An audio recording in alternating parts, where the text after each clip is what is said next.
Day 27 and 28 of 30 days weight loss சேலஞ்சில் இன்றைக்கி என்ன சாப்பிட்டேன் தான் பார்க்க போகிறோம். மார்னிங் பிரேக்ஃபாஸ்ட்டுக்கு நான் திணை பொங்கல் அது கூடவே பருப்புலாம் போட்டு சாம்பார் எடுத்துகிட்டு பிரேக்ஃபாஸ்ட் வந்து கம்ப்ளீட் பண்ணிட்டேன். வெயிட் லாஸ் ஜேர்னியில் இருக்க சொல்ல இந்த மாதிரி கார்ப்ஸ், ஒயிட் ரைஸ் இந்த மாதிரிலாம் கொஞ்சமாக எடுத்துக்கிட்டு மில்லட்ஸ்லாம் அதிகமாக எடுத்தோன்னா நம்ம உடம்புக்கும் நல்லது, அதோட வெயிட் லாஸ்க்கும் வந்து ஹெல்ப்ஃபுல்லாகவே இருக்கும்.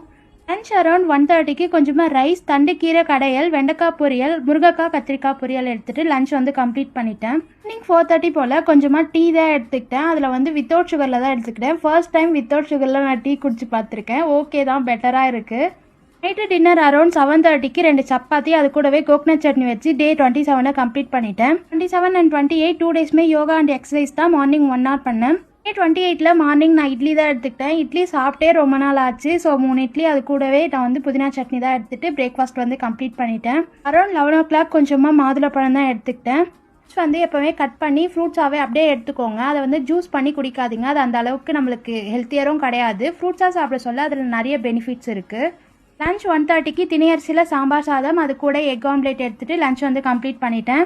ஈவினிங் 4:30 போல் வித்தவுட் சுகரில் டீ கொஞ்சமாக எடுத்துக்கிட்டேன். ஆஃப்டர் டின்னர் 7:30க்கு 2 சப்பாத்தி அது கூடவே புதினா தொகையில் வச்சு டே 28 ஹாப்பியாக கம்ப்ளீட் பண்ணிட்டேன். இந்த மாதிரி healthy food and weight loss ரெசிபிக்கு மறக்காமல் என்னை ஃபாலோ பண்ணிக்கோங்க. பாய்.